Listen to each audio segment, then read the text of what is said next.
हर एक विश्वासी, हर एक पवित्र जन किस में रहना चाहिए? किस में रहना चाहिए?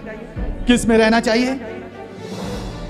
ये खुदा का कलाम कहता है, ये उसने हमें नई पहचान दी है। यहां पर ये नहीं कहा हे निर्बुद्धि इफ्सियो, यहां ये नहीं कहा हे पापी इफ्सियो, यहां ये नहीं कहा हे गुनाहगारो, हे अपराधियों, हे व्यभिचारियों, नहीं, यहां पर क्या कहा? हे पवित्र लोगों। Hallelujah, hallelujah. यीशु में मुझे और आपको पवित्र बनाया गया, मेरे और आपके कामों से नहीं, मेरे और आपके बलिदानों से नहीं, लेकिन यीशु मसीह के बलिदान के द्वारा, यीशु मसीह के बलिदान के द्वारा हमें एक नई पहचान दी गई है। Hallelujah, hallelujah. सो आइए हम इफिसियों की पत्री की ओर चलेंगे और इफिसियों की पत्री उसका 1 अध्याय उसका 1 और 2 वचन पढ़ लें।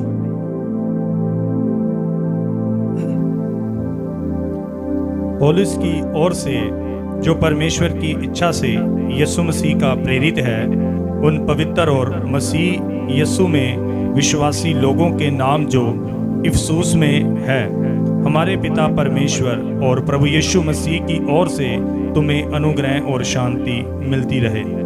आमीन। प्रभु इन वचनों के पढ़े और सुने जाने पर बड़ी आशीष दे।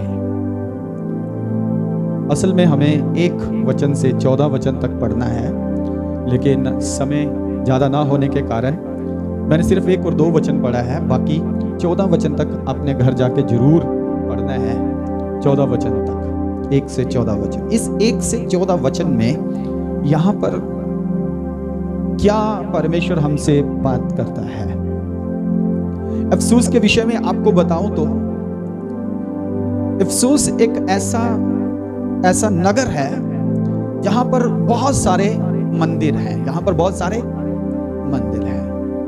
इफिसुस एक ऐसा नगर है जहां पर वेश्यावृत्ति चलती है। इफिसुस एक ऐसा नगर है जहां पे व्यभिचार बहुत ज्यादा पाया जाता है। इफिसुस एक ऐसा नगर है जहां पे लोग बुत परस्ती करते हैं। इफिसुस एक ऐसा नगर है जहां पे लोग जादू टोना बहुत करते हैं। इफिसुस एक ऐसा नगर है जहां पर लोग आपस में छोटी छोटी बातों से बड़ा लड़ाई झगड़ा करते हैं। तो इफिसुस के बारे में हम सीखते हैं कि इफिसुस में वे सारी बातें पाई जाती है जो आज हमारे समाज में भी पाई जा रही है या नहीं? जितनी बातें मैंने इफिसुस के बारे में बोली वो हमारे समाज में है, हमारे समाज में है। तो इफिसुस में बहुत सारे पुरोहित, पंडित, बहुत सारे मंदिरों में सेवा करने वाले, बहुत सारे चढ़ावे चढ़ाने वाले, बहुत सारे कर्म कमाने वाले, बहुत सारे पुण्य करने वाले, पाठ पूजा करने वाले, ये सब लोग वहां पर पाए जाते हैं। तो सेम ऐसा ही माहौल हमारे इर्द गिर्द, हमारे आसपास, हमारे गांव में, हमारे नगर में हमें मिलता है। लेकिन इस माहौल के अंदर, इन परिस्थितियों के अंदर, इन लोगों के बीच में जब हम अन्य जातियों में वैसे ही चल रहे थे जैसे अन्य जाति चलती है, खुदा ने हमें चुन लिया। खुदा ने हमें चुन लिया। Hallelujah, hallelujah. खुदा ने हमें अलग कर लिया, खुदा ने हमें बुला लिया। तो यहां पर जो वचन हमने पढ़ा है, इफिसियों की पत्री 1 अध्याय उसके पहले वचन से दूसरे वचन तक और 14 वचन तक आप घर जाके जरूर पढ़ें। तो मैं कुछ एक पॉइंट यहां पे पिन पॉइंट करूंगा आपको समझाने के लिए। तो जब इफिसुस की कलीसिया की स्थापना हो रही थी, जब पौलुस इफिसुस में जाकर प्रचार कर रहा था, तो बहुत सारे लोगों ने अपने पहले विश्वास को, अपने पहले मत को, अपनी पहली प्रैक्टिसेस को, अपनी पहली बातों को छोड़ दिया। यहां तक कि लिखा है कि जो मंदिर के पुजारी थे, यहां तक कि लिखा है जो जादू टोना करने वाले थे उन्होंने भी अपनी सब मूर्तें, बुत और इस प्रकार से जो उनके पास रीतियां थी, जो सोर्सेस थे, वो सब लाकर एक जगह पर इकट्ठी करके आग की भेंट। Hallelujah, hallelujah. कितनों को समझ आ रही है? अफसोस में जब कलाम जा रहा है, अफसोस में जब सुसमाचार पहुंच रहा है, वहां पर एक परिवर्तन हो रहा है, वहां पर एक परिवर्तन हो रहा है, एक बदलाव आ रहा है। क्या बदलाव आ रहा है? अफसोस के लोगों की पहचान क्या थी? ये झगड़े वाले हैं। अफसोस के लोगों की पहचान क्या थी? ये जादूगर हैं। अफसोस के लोगों की पहचान क्या थी? ये बुत परस्त हैं। अफसोस के लोगों की पहचान क्या थी? ये वेश्याओं के पास जाने वाले हैं। अफसोस के लोगों की पहचान क्या थी? ये व्यभिचारी हैं। अफसोस के लोगों की पहचान क्या थी? ये अपने पति पत्नी के बीच में विश्वासघाती हैं। ये पहचान थी अफसोस के लोगों की। कितनों को समझ आई? अब जब सुसमाचार पौलुस अफसोस में लेकर जा रहा है, यीशु मसीह की खुशखबरी का पैगाम पौलुस अफसोस के लोगों को सुना रहा है, तो वहां पर जो लोग उस सुसमाचार को सुन रहे हैं, वे उस सुसमाचार के प्रति संवेदनशील हो रहे हैं। जो उस सुसमाचार को सुन रहे हैं, वे उसे रिस्पांस दे रहे हैं, जो वे उसको ग्रहण कर रहे हैं, जो उसको ग्रहण कर रहे हैं, वे अपने आप को बदल रहे हैं। Hallelujah, hallelujah, hallelujah. जो सुसमाचार को ग्रहण कर रहे हैं, जो खुशखबरी को ग्रहण कर रहे हैं, वे अपने अंदर परिवर्तन ला रहे हैं, वे अपनी आदतों में परिवर्तन ला रहे हैं, वे अपनी सोच में परिवर्तन ला रहे हैं, वे अपने ख्यालों में परिवर्तन ला रहे हैं। और जहां पर पहले वो बुतपरस्ती के लिए जाते थे, अब वहां पर बुतपरस्ती के लिए नहीं जाते। जहां पर पहले वो वेश्यावृत्ति के लिए जाते थे, अब वहां वेश्यावृत्ति के लिए नहीं जाते। जहां पर पहले वो अपने स्पाउस को, अपनी पत्नी या पति को धोखा देकर दूसरी पराई औरत के पास, पराई मर्द के पास जाते थे, अब वे पराई औरत के पास, पराई मर्द के पास नहीं जाते। पहले वे जादू टोना करने वालों के पास दूसरा का बुरा करवाने के लिए जाते थे, अब वे जादू टोना वालों के पास नहीं जाते हैं। पहले वे अंधकार के सारे काम करते थे, अब वे अंधकार के काम। क्या हो रहा है? क्या हो रहा है? क्या हो रहा है? Hallelujah, hallelujah. Here is the question. हमारे लिए सवाल है, जब हमने सुसमाचार को सुना, जब हमने सुसमाचार को सुनकर ग्रहण किया, कौन कौन सी बातें अभी तक हमने छोड़ी हैं और कौन कौन सी बातों को आज भी हम अपने साथ लेकर जा रहे हैं? यीशु यहां पर मौजूद है, यीशु यहां पर मौजूद है, मुझसे और आपसे बातें कर रहा है, बातें कर रहा है। और उसने आपसे सवाल किया, उसने आपसे सवाल पूछा, भाई सुखविंदर, आज से 15 साल पहले तूने मेरी खुशखबरी सुनी थी, तेरे पास मेरी खुशखबरी का पैगाम आया। उस दिन से आज के दिन तक जो तेरी जिंदगी पहले थी और जो आज है, उसमें परिवर्तन हुआ या नहीं?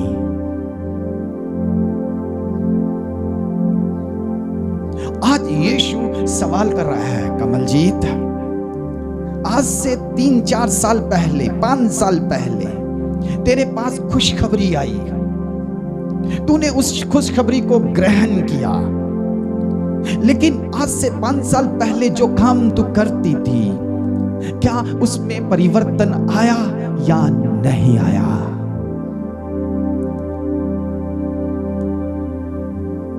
यीशु यहां पर मौजूद है, यीशु यहां पर, यीशु यहां पर, यीशु यहां पर।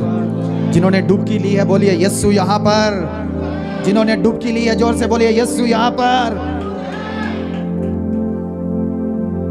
आपने सुसमाचार ग्रहण किया, आपने मन फिराया, आपने डुबकी का बपतिस्मा लिया, आपने पवित्र आत्मा पाया, लेकिन क्या बदलाव पाया? क्या बदलाव पाया? क्या परिवर्तन पाया? यहां पर पहले ही वचन में आप देखिए पहचान बदल रही है, पहचान बदल रही है। पढ़िए एक बार फिर से। पौलुस की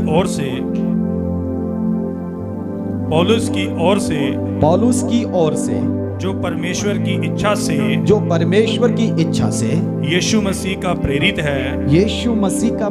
है, उन पवित्र और मसीह यीशु में विश्वासी लोगों के नाम जो इफिसुस में है। अब यहां पर आप देखिए पहले वचन में 2 शब्द इस्तेमाल हुए हैं। 2 शब्द। पहली आयत का दूसरा हिस्सा क्या लिख रहा है? उन पवित्र और यीशु मसीह में विश्वासी लोगों। पवित्र और यीशु मसीह में विश्वासी लोग। जसविंदर, यीशु मसीह में पवित्र लोग, यीशु मसीह में विश्वासी लोग। ये शुरुआत में पहली ही आयत में मसीहियों की पहचान बताई जा रही है। मसीहियों के अंदर जिन्होंने सुसमाचार ग्रहण किया है, कबूल किया है, यीशु को ग्रहण किया है, उनकी आइडेंटिटी, उनकी पहचान को बदल कर दिखाया जा रहा है। हालेलुया। मसीह में आने से पहले क्या पहचान थी? गंदे गंदे काम करने वाले, अपवित्र लोग, बुरे लोग, झगड़ा करने वाले, व्यभिचार करने वाले, वेश्यावृत्ति करने वाले, विश्वासघात करने वाले। लेकिन अभी क्या हो रही है? पहचान बदल रही है। पहचान, हालेलुया, हालेलुया, हालेलुया। अभी पहचान बदल रही है। पहले ही वचन में प्रभु यीशु मसीह में जितने आ चुके हैं, लिखे हैं अब मसीह यीशु में विश्वासी लोग। किसमें? प्रभु यीशु मसीह में विश्वासी लोग, प्रभु यीशु मसीह में पवित्र लोग। किसमें? अपने साथी से कहिए आप पवित्र हो, कहिए आप विश्वास योग्य हो। हालेलुया।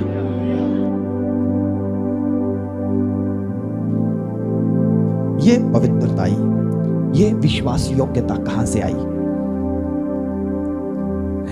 इफिसुस की पत्री में 35 बार लिखा है in Christ, in Christ, in Christ. मसीह यीशु में, मसीह में, इन द लॉर्ड, प्रभु में, उसमें, उसी में। ये बार बार प्रभु यीशु के बारे में लिखा है उसमें। किसमें? उसमें। उसमें कौन है? यीशु मसीह। 1-2 बार कह दो तो काफी नहीं है? 1-2 बार ही कह दो तो काफी नहीं है? काफी है। लेकिन एक चैप्टर में, इसी फर्स्ट अध्याय में, जो मैंने नोट किया हिंदी में, मेरी ट्रांसलेशन में, जो मेरे पास 8 बार लिखा है एक ही चैप्टर में। 8 बार लिखा है एक ही चैप्टर में। उसमें, उसी में, प्रभु में, मसीह में, यीशु मसीह में 8 बार पहले चैप्टर में लिख दिया। क्यों लिख रहे हैं बार बार? क्योंकि मसीह में भी हम कुछ लोग हैं और मसीह के बाहर भी हम कुछ लोग हैं। हेलो, समझ आई आपको? मसीह के बाहर एक अलग पहचान है और मसीह में एक अलग पहचान है। इस अंतर को पौलुस रसूल बताना चाहता है। जो पहचान यीशु मसीह में है वो संसारिक लोगों की नहीं है। यीशु मसीह में जो आ गए, यीशु मसीह के पास जो आ गए, प्रभु में जो आ गए, उसमें जो आ गए, उनकी पहचान बदल गई। उनकी पहचान अब ये पहचान हमारे कर्मों से बदली है, हमारे कामों से बदली है, हमारी पूजा से बदली है, हमारी भेंट या दान से बदली है, या हमारे बलिदानों से बदली है। कैसे बदली है? यीशु मसीह में यह पहचान बदली है। Hallelujah, hallelujah. जब यीशु मसीह में यह पहचान बदली है तो मेरे पास घमंड करने के लिए क्या है शरीर में? नथिंग। मेरे कर्म के द्वारा, मेरे कामों के द्वारा, मेरे बलिदान चढ़ाने से, मेरी भेंट चढ़ाने से, मेरे दान देने से, मेरे पुण्य के काम करने से, मेरे पाठ पूजा करने से मैं पवित्र नहीं हुआ। मैं पवित्र, मेरी पहचान नहीं बदली, मैं विश्वासी नहीं बना। लेकिन यीशु मसीह में आने के बाद, कम ऑन, आपको समझना पड़ेगा, दो तरह का जीवन है यहां पर, दो तरह की पहचान है। एक यीशु से पहले, दूसरा यीशु में। यीशु में पहला कुरिन्थियों 5:17 क्या लिखा है? यदि कोई मसीह में है तो वह एक नई, पहला कुरिन्थियों 5:17 में, अब तुम जो मसीह में हो, तुम कौन हो? नई सृष्टि हो। नई सृष्टि। ये नई सृष्टि कौन सी है? पहला पत्रस 2:9 में, तुम पवित्र लोगों का समाज हो। कौन से लोगों का? पवित्र लोगों का समाज। तुम अपवित्र लोग नहीं हो, तुम पवित्र हो, और तुम्हारे अंदर, मेरे अंदर अपनी पवित्रता ही नहीं, बल्कि यीशु मसीह की पवित्रता ही है। उसने कहा, पुराने नियम में लव्य व्यवस्था में जब हम पढ़ते हैं, लेविटिकस, लव्य व्यवस्था, लेवियां की पुस्तक, जैसे मैं पवित्र हूं वैसे तुम भी, जैसे मैं पवित्र हूं तुम भी पवित्र बनो। फिर एपिस्टल्स में, जैसे तुम्हारा बुलाने वाला पाक है, जैसे तुम्हारा बुलाने वाला पवित्र है, तुम भी पवित्र बनो। Is it possible for us? हमारे लिए ये इस शारीरिक स्वभाव में रहते हुए, इस समाज में रहते हुए हमारे लिए ये पॉसिबल नहीं होगा। लेकिन यदि हम यीशु मसीह में आ जाएं तो यीशु मसीह की पवित्रता ही हमारे अंदर आ जाएगी। और फिर जब खुदा हमें देखेगा तो वो हमारे शरीर के कामों को नहीं देखेगा। जब खुदा हमें देखेगा तो वो हमारी गंदगी को नहीं देखेगा, वो यीशु मसीह की पवित्रता ही को हमारे अंदर देखेगा। Hallelujah, hallelujah. जब परमेश्वर हमें देखेगा तो हमारे विश्वासघात को नहीं देखेगा। जब परमेश्वर हमें देखेगा तो हमारे व्यभिचार को नहीं देखेगा, हमारी वेश्यावृत्ति को नहीं देखेगा, हमारी पाठ पूजा को नहीं देखेगा। जब ये परमेश्वर हमें देखेगा तो वो अपने पुत्र प्रभु यीशु मसीह के विश्वास को हमारे अंदर देखेगा। इसलिए हम क्या हो जाएंगे? पवित्र और विश्वासी। क्या बन जाएंगे? पवित्र और विश्वासी। हमारी पहचान क्या है? हमारी पहचान क्या है? हम पवित्र लोग हैं। जोर से बोलिए, हम कौन हैं? जोर से बोलिए, कौन है? जोर से बताइए, कौन है? हम पवित्र लोग हैं। और दूसरी बात, हम कौन लोग हैं? हम कौन लोग हैं? हम कौन लोग हैं? ये आप सबकी पहचान है। ये आप सबकी, ये आप सबकी, हम सबकी पहचान है। अपना हाथ खड़ा करके कोई बोल सकता है, मैं पवित्र और विश्वासी हूं यीशु मसीह में। मैं पवित्र और विश्वासी हूं यीशु मसीह में। मुझे एक नई पहचान दी गई है। मुझे एक नई पहचान दी गई है, पवित्रताई की पहचान। हमें पवित्र लोगों की पहचान दी गई है। हमें विश्वासी लोगों की पहचान दी गई है। Hallelujah, hallelujah. ये पहचान मुझे और आपको यहाँ दी गई है। परमेश्वर का धन्यवाद हो। इस पहचान में हम बने रहें, इस पहचान में हम चलते चलें। हमेशा याद रखें, हमेशा याद रखें आप कौन हैं, आप कौन हैं। यहाँ पर दूसरे वचन में लिखा है, हमारे पिता परमेश्वर और प्रभु यीशु मसीह की ओर से तुम्हें अनुग्रह और शांति मिलती रहे। हमारे पिता परमेश्वर और प्रभु यीशु मसीह में तुम्हें दो चीजें हैं, अनुग्रह और, पहले भी कितने शब्द, दो शब्द, पवित्र और विश्वासी। अभी भी दूसरी वचन में भी दो शब्द, कौन कौन से? अनुग्रह और शांति। ये अनुग्रह और शांति का मतलब क्या है? जल्दी से बताऊंगा 10 मिनट में। अनुग्रह और शांति का मतलब क्या है?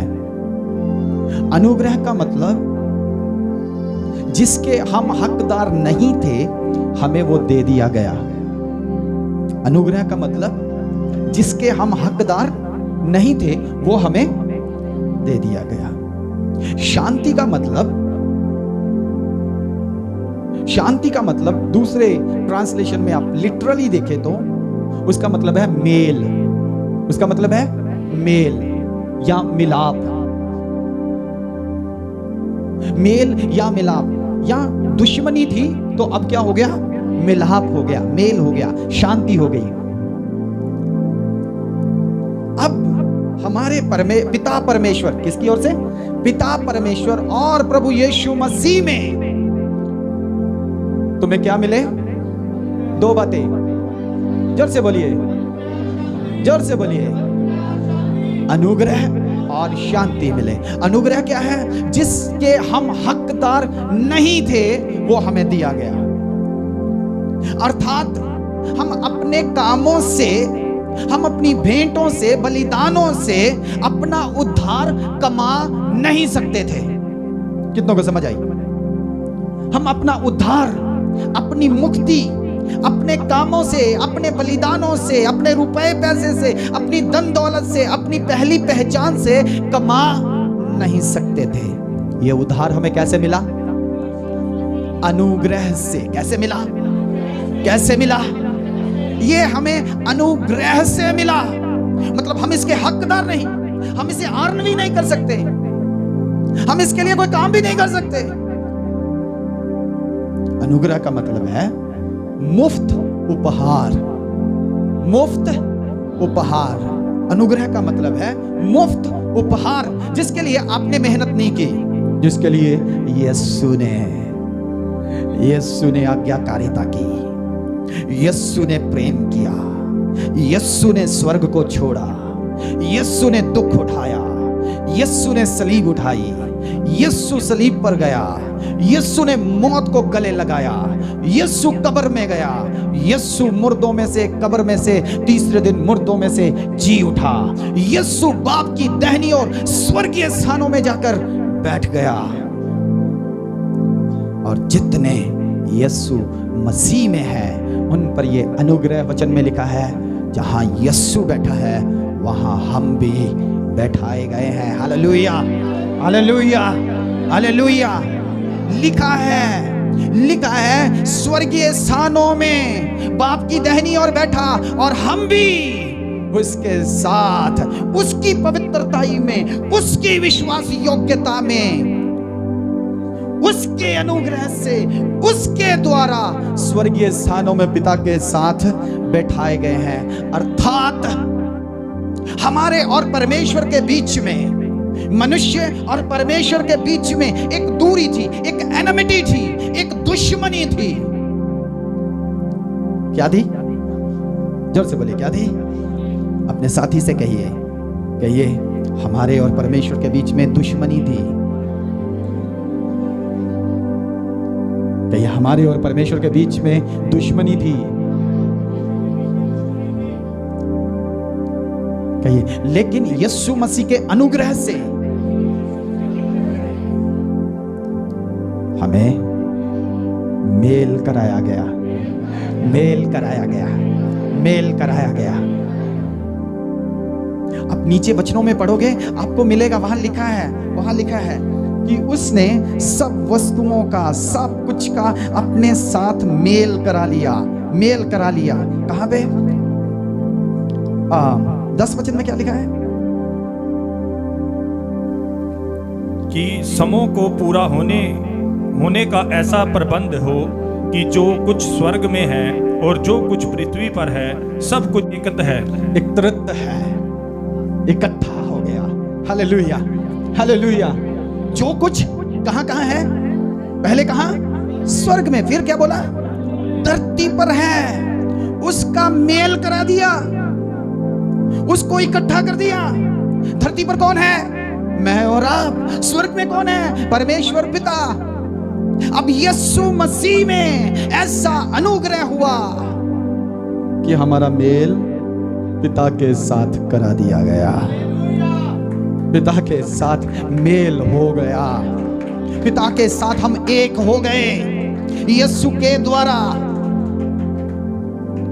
यदि आप 14 वचन तक पढ़े तो आपको पिता परमेश्वर मिल गया, आपको पुत्र प्रभु यीशु भी मिल गया, जिसके द्वारा हम पर अनुग्रह हुआ और हम पिता से आसमानी स्थानों में, स्वर्गीय स्थानों में मिलाए गए। यहां पर आपको नीचे वाले वचनों में 12, 13, 14 वचनों में आपको पवित्र आत्मा का जिक्र मिलेगा। किसका जिक्र? पवित्र आत्मा का। तो यहां पर त्रिएक परमेश्वर की आपको पिक्चर सामने आएगी। त्रिएक परमेश्वर का, परमेश्वर की इमेज आपके सामने आएगी। क्या लिखा है पवित्र आत्मा के विषय में? जल्दी से पढ़ लेते हैं। 13 वचन। और उसी में तुम भी जब तुमने सत्य का वचन सुना, जब तुमने सत्य का वचन सुना, जो तुम्हारे उद्धार का सुसमाचार है, जो तुम्हारे उद्धार का सुसमाचार है, और जिस पर तुमने विश्वास किया, और जिस उद्धार के सुसमाचार पर, खुशखबरी पर तुमने विश्वास किया, प्रतिज्ञा हुई पवित्र आत्मा की शाप लगी। प्रतिज्ञा किए हुए पवित्र आत्मा की शाप लग गई, और वह उसके मोल लिए हुओं के, वह उसके यीशु मसीह के मोल लिए हुओं के छुटकारे के लिए हमारी मिरास का, छुटकारे के लिए हमारी मिरास का बयाना है, जिस की उसकी महिमा की स्तुति हो, कि उसकी महिमा की स्तुति हो। तो यहाँ पर पिता परमेश्वर, जिससे सब कुछ, सारी आशीषों का स्रोत पिता परमेश्वर, अनुग्रह पिता परमेश्वर से, और शांति पिता परमेश्वर से, पवित्रताई पिता परमेश्वर से, विश्वास पिता परमेश्वर से, लेकिन इक्वली दूसरे वचन में यीशु मसीह को उसके साथ जोड़ दिया गया। अब हमारे पिता परमेश्वर और प्रभु यीशु मसीह में जोड़ दिया गया। That shows the equality।